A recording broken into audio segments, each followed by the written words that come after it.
20 छन्न परतला आप मालक अशा रीतीने अरण्यात गेला। यामुळे दुःखी कष्टी झालेला छन्न मार्गात आपल्या दुःखाचा भार कमी करण्याचा प्रयत्न करीत होता।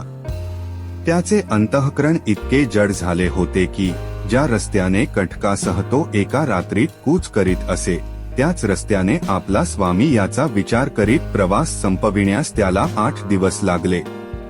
आपल्याबरोबर नाही कंठक घोडा जरी मोठ्या शुराच्या आवेशाने कूच करीत होता तो अगदी गलितगात्र निस्तेज झाला होता। जरी तो अलंकारभूषणांनी सजविलेला होता तरी बरोबर आपला धनी नाही म्हणून अगदी स्वरूपहीन दिसत होता। आणि ज्या दिशेला त्याचा मालक गेला होता त्या दिशेकडे वळून एकसारखी मान वर खाली करून केविलवाण्या सुरात खिंकाळत होता। तो जरी अतिशय भुकेलेला होता तरी पूर्वीप्रमाणे मार्गात गवत किंवा पाणी यांची त्याने अपेक्षा केली नाही किंवा त्यांना तोंडही लावले नाही। हळूहळू ते शेवटी कपिलवस्तूला येऊन पोहोचले। कपिलवस्तू नगरी तर गौतमाच्या जाण्याने अगदी उजाड दिसत होती। ते दोघे कपिलवस्तूला शरीराने पोचले, मनाने नाही। जरी कपिलवस्तू नगरी अधून मधून कमळांच्या ताटव्यांनी भरलेल्या जलाशयामुळे व फुलांनी बहरलेल्या वृक्षांमुळे उल्हासित व शोभायमान दिसणारी होती तरी आज तिच्या नागरिकांचा आनंद पार मावळला होता। निस्तेज चेहऱ्याने व अश्रू ढाळीत त्या दोघांनी जेव्हा हळूहळू शहरात प्रवेश केला तेव्हा त्या शहरातील सर्व लोक त्यांना शोकांत बुडालेले दिसले। जेव्हा लोकांनी छन्न आणि घोडा कंठक हे शाक्य कुळाच्या कुलदीपका शिवाय गलितगात्र स्थितीत परत आलेले पाहिले तेव्हा त्यांनी ढळढा अंढाळले। कुठे आहे आमचा राजपुत्र? कुठे आहे या राजकुळाचा व राज्याचा कुलदीप? असे म्हणून व अश्रू ढाळीत लोक रागाने छन्नाच्या मागोमाग रस्त्याने धावू लागले। गौतमाशिवाय ही नगरी म्हणजे अरण्य आहे आणि ज्या अरण्यात गौतम राहत आहे ती नगरी आहे। गौतमाशिवाय या शहरात आम्हाला काही सुद्धा आकर्षण वाटत नाही। इतक्यात राजपुत्र आला असा हर्षोद्गार काढीत नगरयुवती रस्त्याच्या बाजूच्या खिडकीतून गर्दी करून पाहू लागल्या, परंतु जेव्हा त्यांनी घोड्याची पाठ रिकामी पाहिली तेव्हा धडाधडा खिडक्या बंद करून त्या आक्रोशाने रडू लागल्या। 21 शोकाकुल कुटुंब, शुद्धोदनाची कुटुंबीय मंडळी छत्र परत येण्याची आतुरतेने वाट पाहत होती। त्यांना आशा होती की छन्न सिद्धार्थ गौतमाला घरी परत येण्यास भाग पाडील। राजाच्या अश्वशाळेत शिरतात कंठक घोडा आपले दुःख राजमहालातील लोकांना कळण्यासाठी मोठ्याने खिंकाळला। राजाच्या अंतःपुराच्या जवळपास असलेले लोक आपल्या मनाशी म्हणाले, ज्या अर्थी घोडा कंठक खिंकाळत आहे त्या अर्थी राजपुत्र गौतम परीव आला असावा। आणि दुःखाने मूर्छित झालेल्या स्त्रिया हर्षाने बेहोश होऊन डोळे विस्फारितच्या आशेने राजमंदिराच्या बाहेर आल्या, परंतु त्यांची मोठी राजपुत्राला पाहण्याच्या निराशी झाली। राजपुत्राशिवाय केवळ कंठक घोडाच त्यांना दिसला। गौतमाची तर मनावरचा ताबा सुटून ती मोठमोठ्याने रडू लागली व मूर्छित ब्राली आणि रडत असतानाच ती ओरडली, जो आजानुबाहू आहे, ज्याची कमर सिंहाच्या कमरेसारखी बारीक, बैलाच्या डोळ्यांसारखे ज्याचे डोळे, ज्याची अंकांती सोन्यासारखी पिवळी धमक, ज्याची छाती रुंद व आवाज दुंदुभी किंवा मेघगर्जनेसारखा आहे, अशा वीरपुरुषाने वनातील आश्रमात राहावे काय?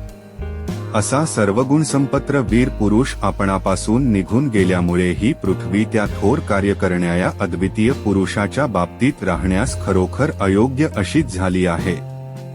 ज्यांची बोटे सुंदर स्नायूंनी जोडलेली आहे, ज्यांचे घोटे स्नायूखाली लपलेले, नीलकमळासारखे दिसणाऱ्या व मध्यावर चक्रचिन्ह धारण करणाऱ्या अशा त्याच्या त्या सुकोमल 2 पायांनी तो त्या खडकाळ प्रदेशात कसा बरे चालू शकेल?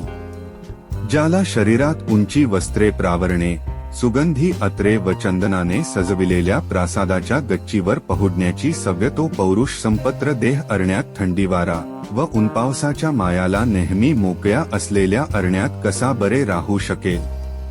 ज्याला आपले कुटुंब, चांगुलपणा, सामर्थ्य, शक्ती, विधवता, सौंदर्य व तारुण यांचा अभिमान वाटतो, जो नेहमी दान करण्यास सिद्ध असतो पण घेण्यास नसतो, तो दुसऱ्याकडून भिक्षा मागत कसा काय फिरू शकेल, जो स्वच्छ सुवर्णशय्येवर झोपला असताना वाद्यवृंदाच्या नादमाधुर्याने रात्री ज्याला जागे केले जाते, तो माझा संन्याशी उघड्या जागेवर अस्ताव्यस्त पसरलेल्या फाटक्या चिंध्यावर कसा काय झोपणार.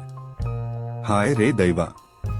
हा असा हृदयद्रावक शोक ऐकून तेथील स्त्रिया एकमेकींच्या गळ्यात गळा घालून थरथरणाच्या वेली जशा आपल्या फुलांतून मध गाळतात तशा आपल्या डोळ्यातून अश्रुधारा होत्या. नंतर यशोधरेने आपण सिद्धार्थाला जाण्याची अनुज्ञा जाऊन दिनमूड अवस्थेत धरणीवर अंग टाकून दिली आहे हे विसरून मी त्यांची धर्मपत्नी असताना ते मला कसे सोडून गेले. त्यांनी मला विधवा करून मागे ठेविले. त्यांनी आपल्या धर्मपत्नीला आपल्या नव्या जीवनक्रमाची भागीदारीण कराव्यास पाहिजे होते. मला स्वर्गप्राप्तीची अपेक्षा नाही. माझी एकच इच्छा की माझ्या प्रिय पतीने मला या किंवा दुसऱ्या जगात एकटीला मागे ठेवून जाऊ नये. विशाल डोळे व प्रसन्न हास्य असलेल्या माझ्या पतीच्या मुखाकडे पाहण्यास मी जरी अपात्र असले तरी या विचाया राहुलाने आपल्या पित्याच्या मांडीवर कधीही खेळू नये काय. हाय रे देवा. त्या सुज्ञ पुरुष नायकाचे अंतःकरण किती निष्ठुर. त्याच्या सुकोमल सौंदर्याप्रमाणे ते भासत असले तरी किती निर्दय व क्रूर. शत्रूलाही मोहित करील अशा बोबड्या बोलाच्या ह्या बालकाला आप होऊन कोण बरे सोडून जाईल. माझे हृदय खरोखर मोठे कठोर आहे. होय, अगदी दगडाचे किंवा लोखंडाचे बनलेले असावे. कारण त्या हृदयाचा नाथ सुखोपभोग घेण्यास समर्थ असताना व एखाद्या पोरक्यासारखा आपले सर्व राजवैभव सोडून देऊन अरण्यात गेला असतानाही त्या हृदयाला तडा गेला नाही. पण मी काय करू. आता मला हे दुःख सहनच होत नाही. अशा तऱ्हेने दुःखाने मूर्छित होऊन यशोधरा एकसारखी आक्रंदत होती. स्वभावतः जरी ती संयमशील होती तरी तिच्या या दुःखद स्थितीने तिच्या मर्यादेचा बंधारा फुटला होता.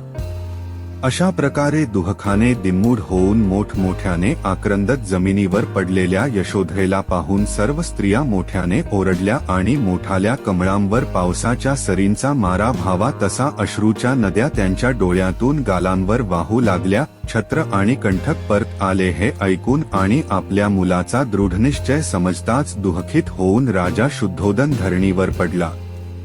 दुःखविव्हळ झालेल्या शुद्धोदनाला सेवकांनी सावरून धरले. तेवढ्यात त्यांनी अश्रूंनी डबडलेल्या डोळ्यांनी त्या घोड्याकडे पाहिले आणि जमिनीवर अंग टाकून विव्हळून तो रडू लागला. त्यानंतर शुद्धोदन उठला आणि मंदिरात गेला.